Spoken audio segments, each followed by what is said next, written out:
Friends, आज की short analysis में हम डिस्कस करेंगे दिलीप बिल्डकॉन स्टॉक के ऊपर। और दोस्तों, ये स्टॉक अगर आप देखो तो दिसंबर 2024 से करेक्शन के अंदर चल रहा है। ओवरऑल अगर आप देखो तो ये स्टॉक ने 3 महीने पूरे करेक्शन में बिता दिए। और करेक्शन में भी दोस्तों स्टॉक ने यहाँ पर दोनों तरह का करेक्शन दिया, प्राइस वाइज, टाइम वाइज दोनों। पहले स्टॉक ने प्राइस वाइज करेक्शन दिया जहाँ पर ये स्टॉक काफ़ी हद तक डाउन साइड करेक्ट हुआ। फिर स्टॉक ने टाइम वाइज करेक्शन के अंदर एक साइडवे कंसोलिडेशन करी, एक स्ट्रॉन्ग बेस बनाया और अल्टीमेटली उसको ब्रेकआउट किया है। और दोस्तों, ये स्टॉक के अंदर मल्टीपल पॉजिटिव फैक्टर्स ट्रिगर हुए हैं, जिसके तहत ये स्टॉक करंट लेवल से अपसाइड में 12 से 14%, 12 टू 14% अपसाइड मूव दे सकता है। लेकिन फ्रेंड्स, यहाँ पर कोई भी हमारी बाय सेल होल्ड रिकमेंडेशन बिल्कुल भी नहीं है। ये प्योरली एजुकेशन पर्पज से मैं अपना पॉइंट ऑफ व्यू आप लोगों के सामने शेयर कर रहा हूँ। कोई भी पोजीशन लेने से पहले अपने फाइनेंशियल एडवाइजर को ज़रूर कंसल्ट कर लेना।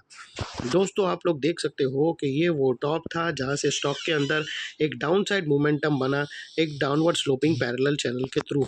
और जब तक स्टॉक ये डाउनवर्ड स्लोपिंग पैरेलल चैनल में था, स्टॉक प्राइस वाइज करेक्शन के अंदर एंगेज रहा और यहाँ पर back to back lower lows trigger होते गए। दोस्तों, अगर आप देखो तो फ्रेंड्स, अगर आप यहाँ पर देखो तो फर्स्ट लोअर लोज यहाँ ट्रिगर हुआ, सेकंड लोअर लोज यहाँ पर हिट हुआ और लास्ट लोअर लोज यहाँ हिट हुआ। और जैसे ये downward sloping parallel channel upside में ब्रेकआउट हुई, फर्स्ट टाइम दोस्तों इसके जो लोअर लोज थे वो हायर हाइज में क्लोजिंग बेसिस पे शिफ्ट हुए, जो हमें कंफर्म करता है कि स्टॉक ऑफिशियली करेक्शन कंप्लीट कर चुका है।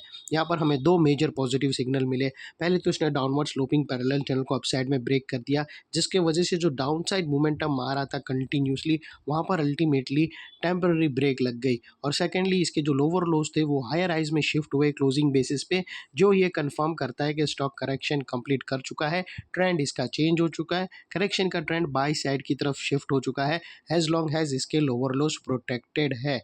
अगर स्टॉक ने फिर से लोअर लोज को थ्रेट किया क्लोजिंग बेसिस पे, तो फिर से ये stock down side correction initiate कर सकता है।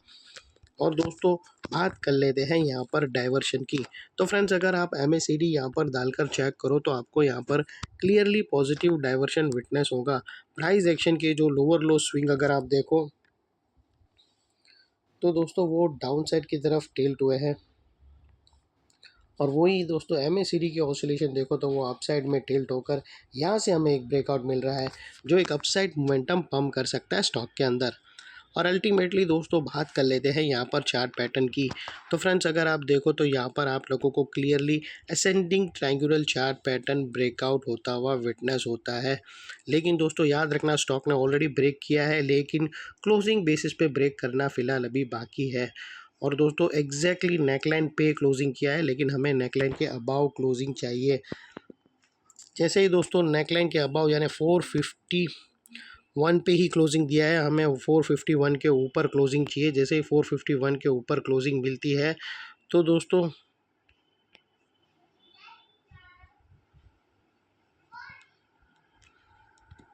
455 के ऊपर जैसे ही हमें क्लोजिंग मिलती है तो दोस्तों ये ascending triangular chart pattern trigger होंगी, जिसके बाद दोस्तों स्टॉक का जो अपसाइड टारगेट निकल कर आता है वो फर्स्ट टारगेट 510 का है दोस्तों, और सेकंड टारगेट 520 का है। 520 के दो टारगेट दोस्तों, ये दो टारगेट है 510 का और 520 का। लेकिन दोस्तों देखो, यहाँ पर प्री मेच्योर ट्रेड मत करने लगा, हमें अभी भी कंफर्म ब्रेकआउट कैंडल मिली नहीं है। स्टॉक अभी भी नेकलाइन के अंदर है, नेकलाइन के ऊपर क्लोजिंग मिलेगी, फिर ये ट्रायंगुलर चार्ट पैटर्न एक्टिव होंगी। और दोस्तों यहाँ पर एक रेजिस्टेंस भी है जो ये स्टॉक फेस करेगा 485 के आसपास। और दोस्तों बात कर लेते हैं स्टॉप लॉस की।